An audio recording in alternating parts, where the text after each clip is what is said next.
hi everybody. My name is Jennifer Cunningham and I'm the AVP of Alumni Relations here at Lehigh University. I was just taking a look here at the poll results and about 74% of you are alumni, so overwhelming number of alums, and 58% of you listen to audio via a streaming service. It's a lot more than the radio. Great, thank you for doing that. That will help guide our discussion today with Will and Bob. So today we are doing a mountain talk that I'm quite excited about, not just because of the content of the webinar, but also it's our first non-specifically COVID related discussion in several months. So I'm so glad that you tuned in to hear the story. They certainly, Will and Bob have experienced a lot of change because of COVID, but today's conversation is about a topic near and dear to my heart.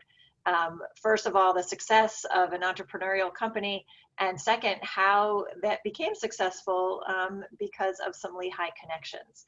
I'd also like to thank the Innovators Alliance for bringing Will and Bob to us, and for the two of them for agreeing to participate today. So just a couple of housekeeping things. If you would like to ask a question once Will and Bob are done giving us a little bit of an overview, use the chat function on the bottom of your screen and type that in, and then I will read the questions aloud to Will and Bob. And we will end right at 12:30, but Will and Bob are very, very open and are in part doing this to connect with you. So if you have any questions that they didn't answer, you just want to get in touch with them, they are extremely open to that, and we'll provide their contact information at the end. So with that, I bring you Will Mayo, the founder of SpokenLayer, and Bob Bausmith, who is an investor and his chairman of the board. Take it away. Thanks, Jennifer. Bob, you want to kick it off? Why don't you jump right in, Will? Sure. I think the slides are automatically progressing, Bob, if you... Yep, I'm back.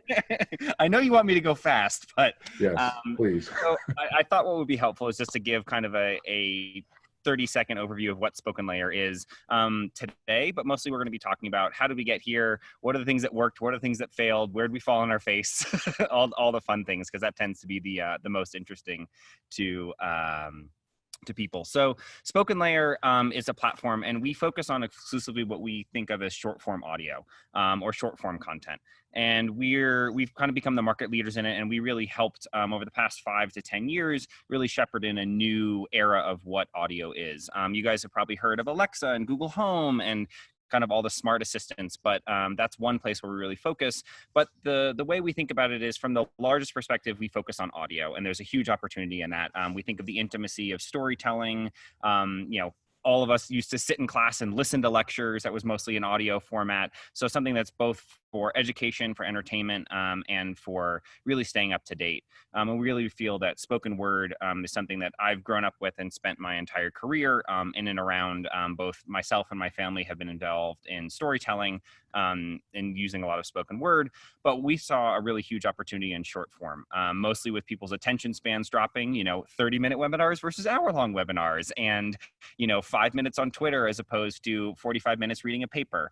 We really see that short form is this massive opportunity. And what's been really nice in the past 3 or 4 years, the entire market has really shifted into adopting that. And I can really point to a handful of cases where we've actually really been pivotal in that shift. So it's been really fun to understand where we are.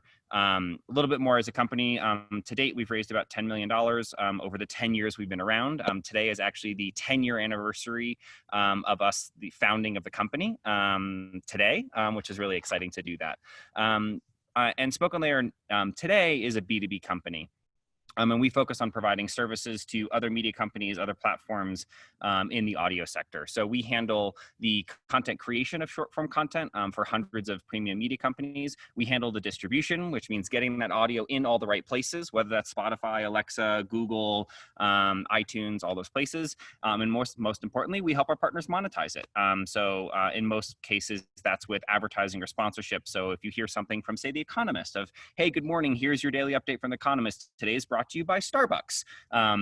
everything happening in that, from the ad being sold to recording it to distributing it, we're behind the scenes. Our team is making sure all that's happening. So that's the short form version of what we do at SpokenLayer today.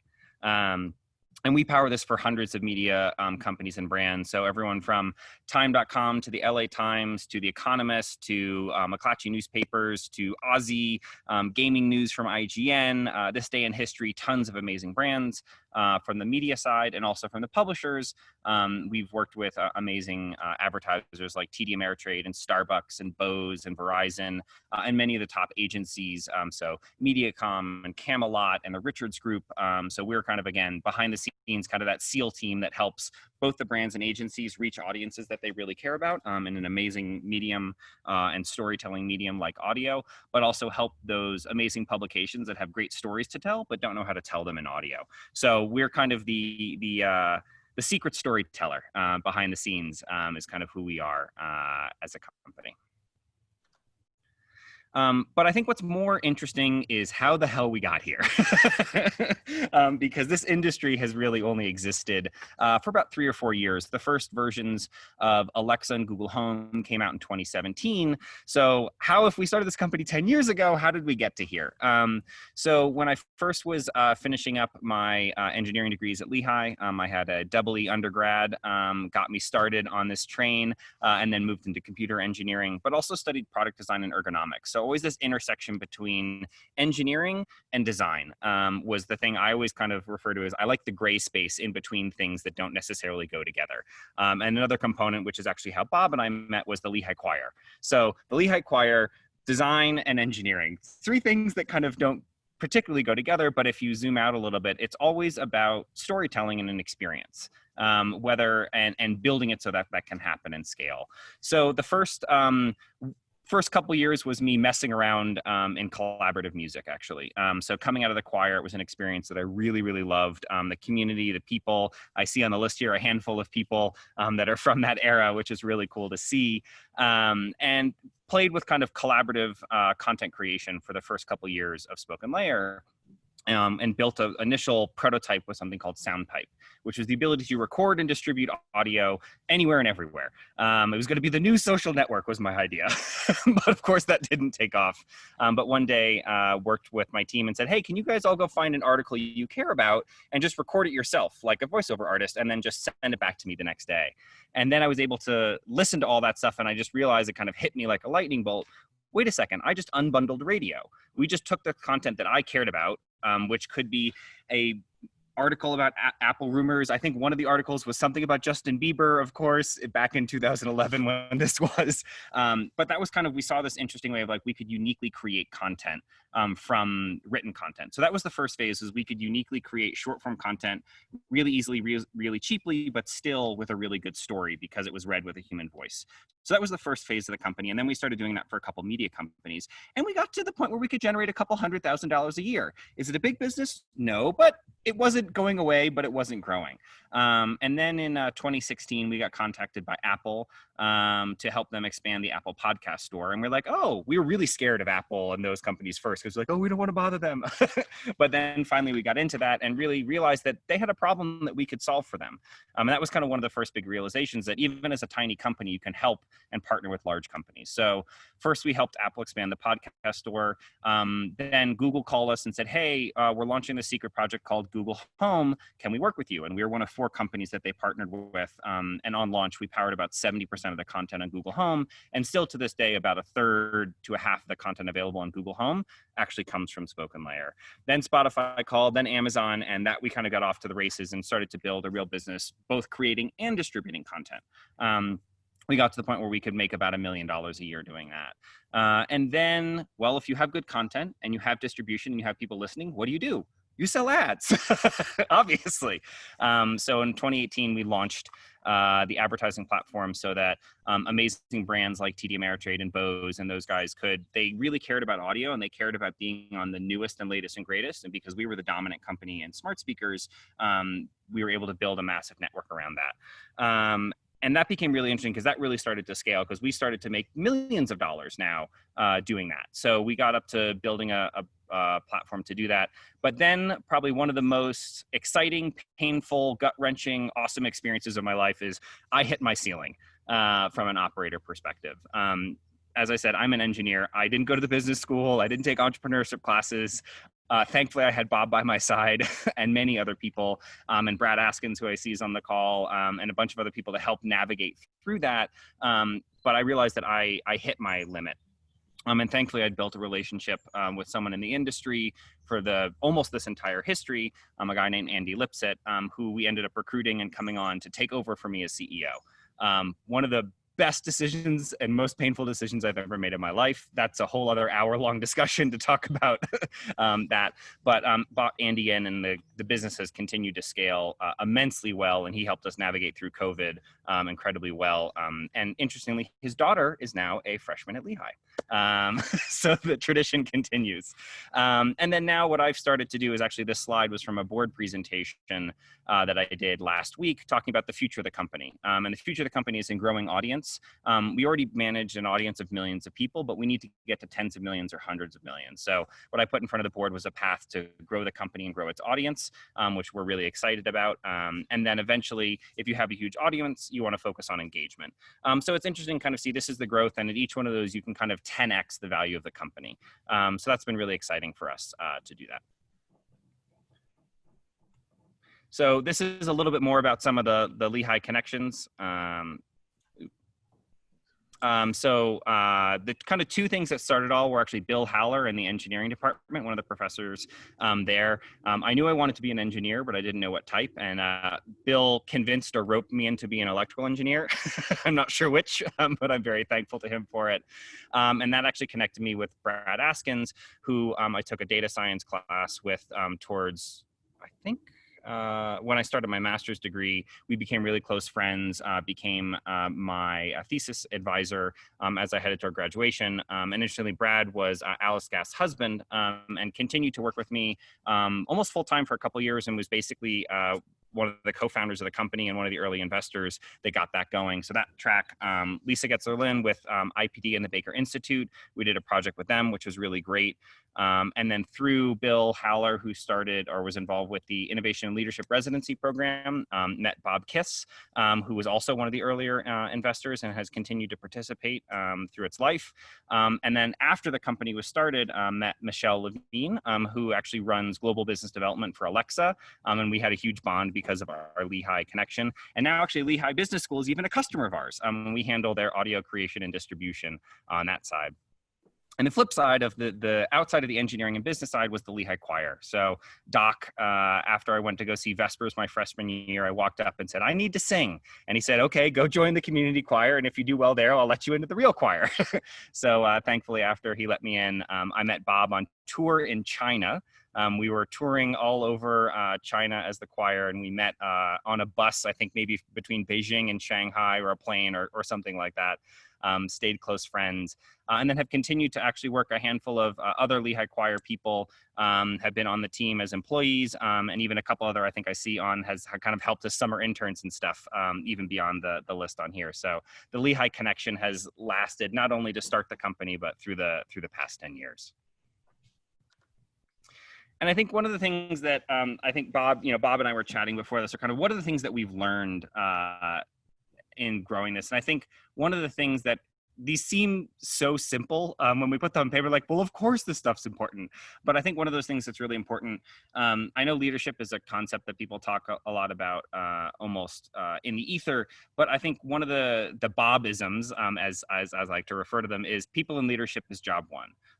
Because if you don't build a leadership team and you aren't the leader that you need, and you can't be the leader that you need to be, that's going to either make or break the company. And I think that was one thing, is that knowing what your skills are, having the accountability both to yourself and to your team to do that, I think is incredibly critical. I think that was one of the things that I realized a year ago when I realized I had certain leadership capabilities of getting people excited, getting people inspired, seeing around corners, seeing what's coming next. That's a wonderful skill, or what I refer to as a heads up skill, seeing what's coming up, seeing what's out there. But if you're not looking heads down and what's right in front of you, that can kill a company too.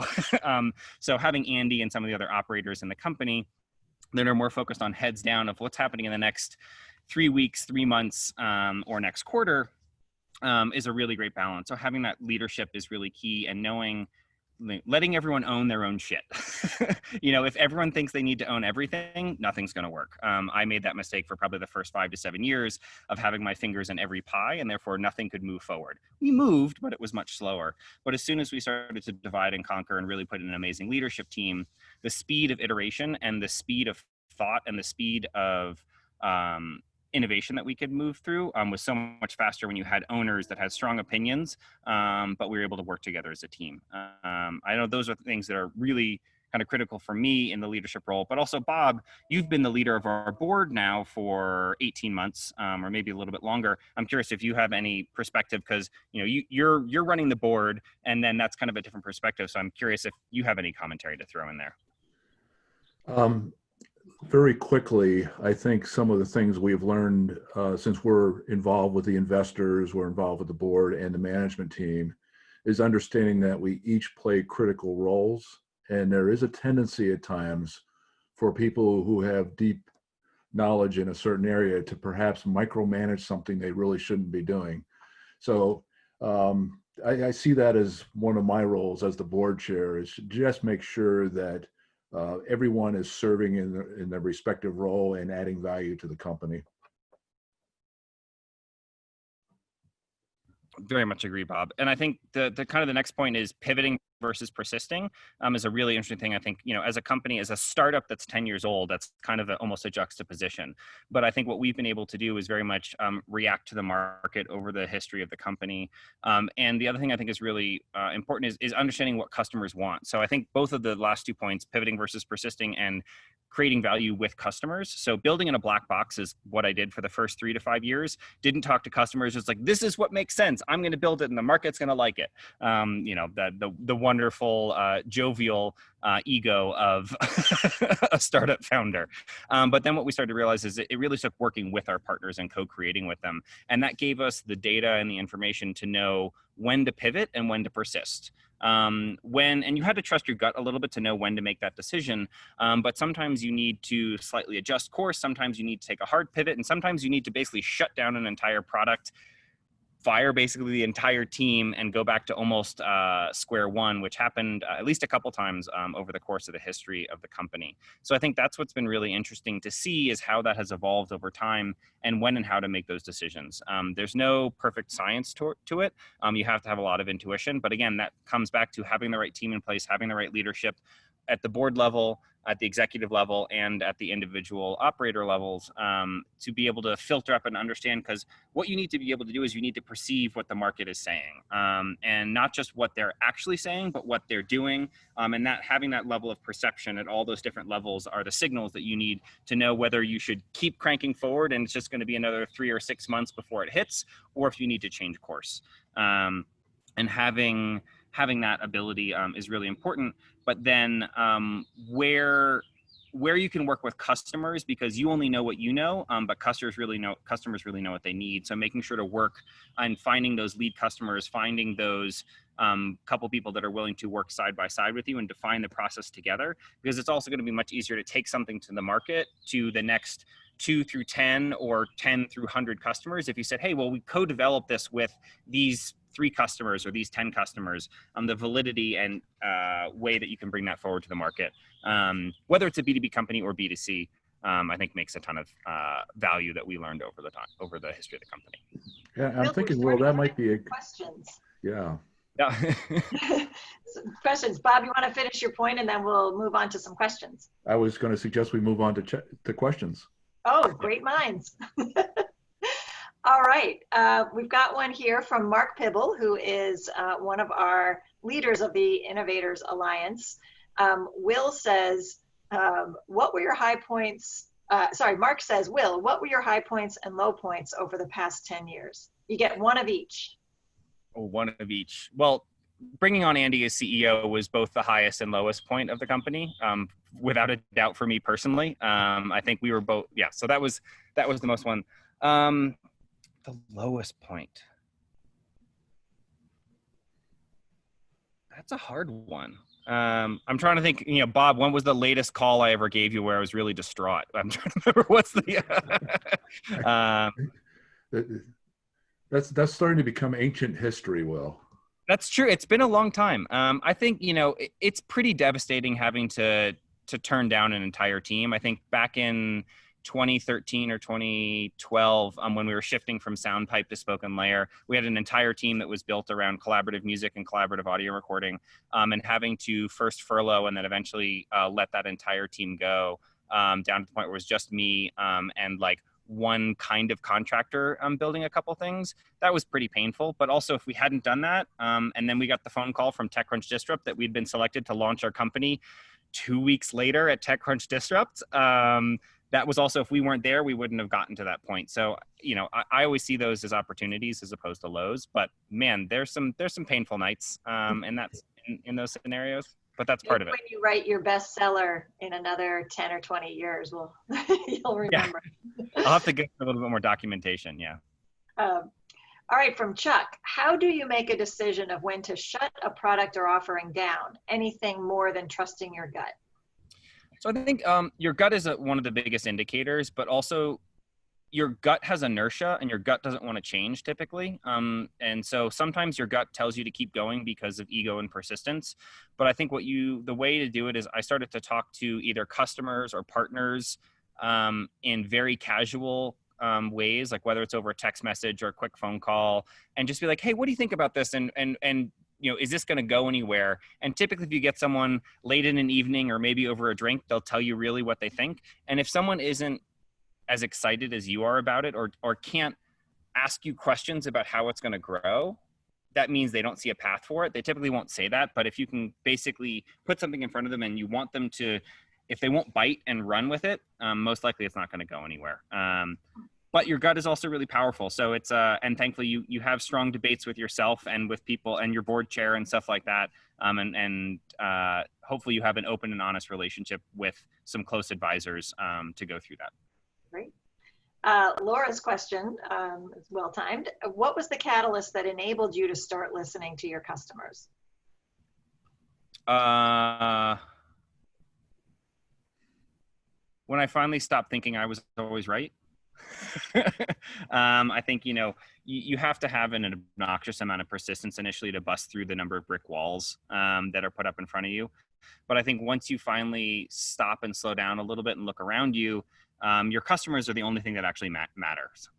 So if you can't have an honest conversation with them and say, hey, what do you need? Because if you talk to a customer and say, hey, what do you need? You need X, Y, Z, and you need these 3 or 4 things. You talk to another customer and they need 4 or 5 things, but 2 or 3 overlap. But then when you come back and say, hey, here's our product, and 2 of the things are exact references to the conversations you had with that customer, the chance of them buying is so much higher.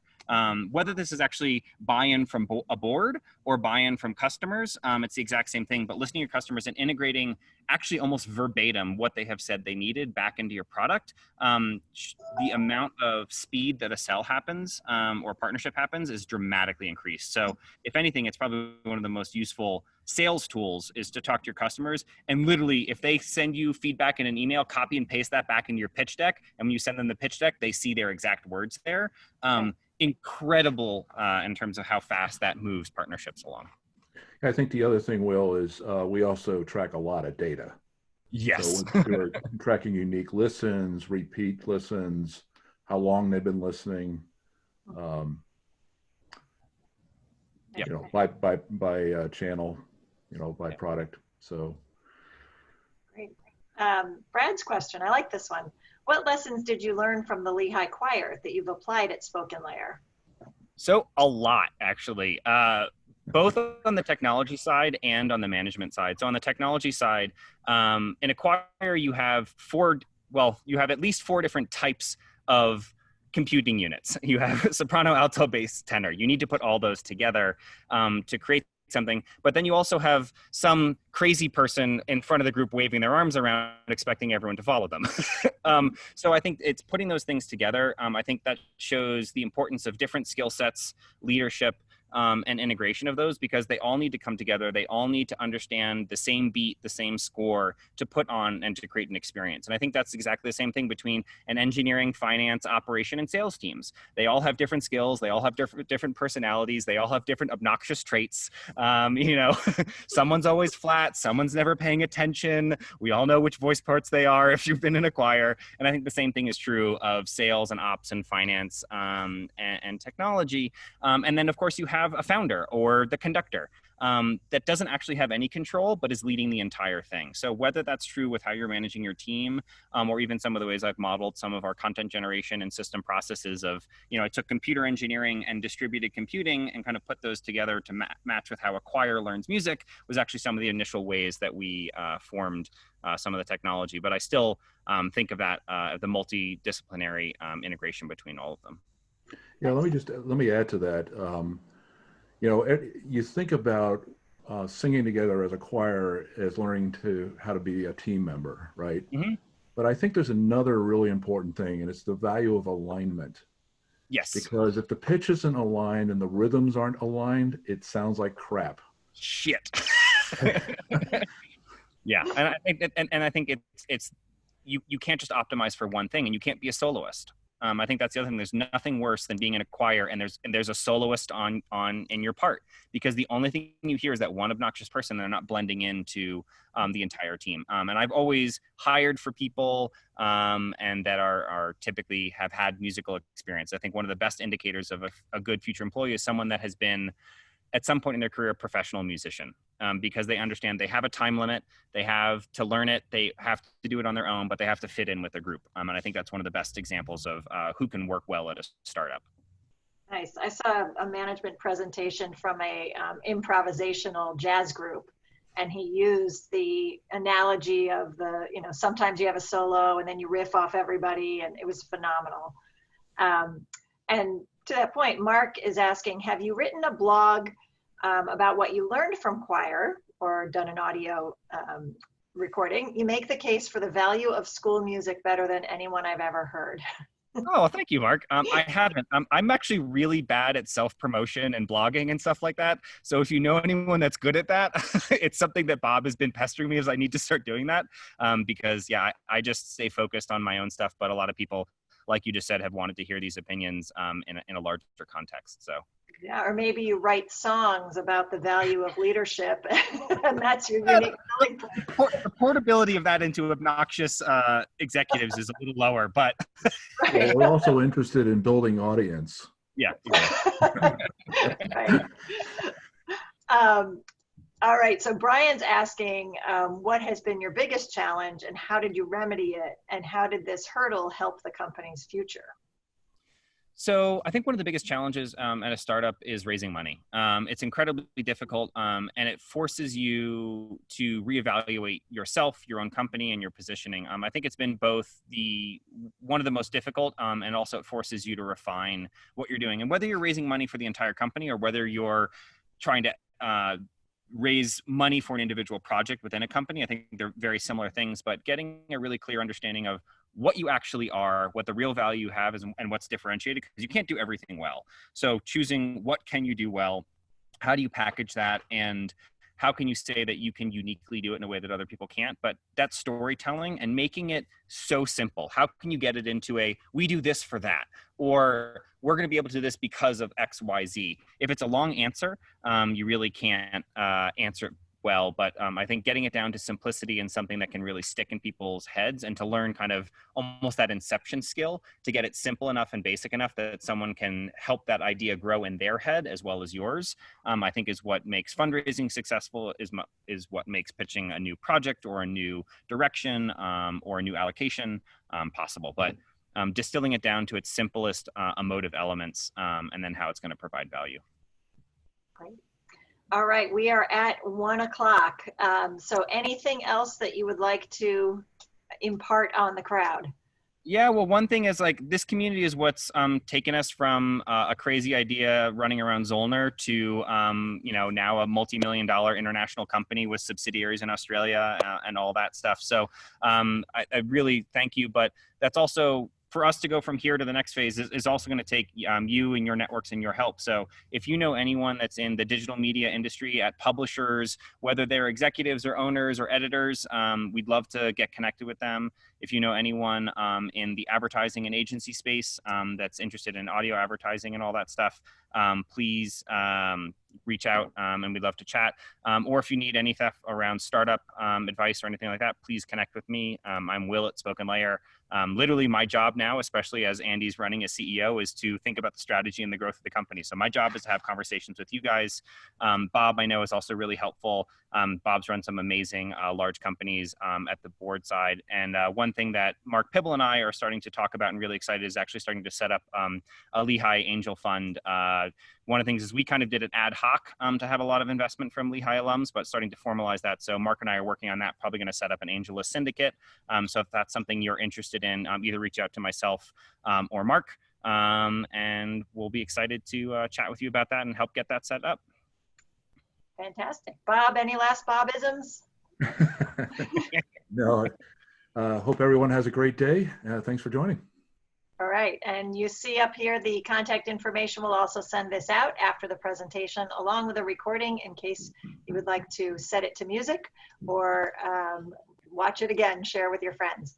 Thank you, everybody, and use your Lehigh network. It's here for you, as is evidenced by Will and Bob. And congratulations again on your anniversary and your newfound investments. So yes. thank you, guys. Thank you so much. Thank you, guys.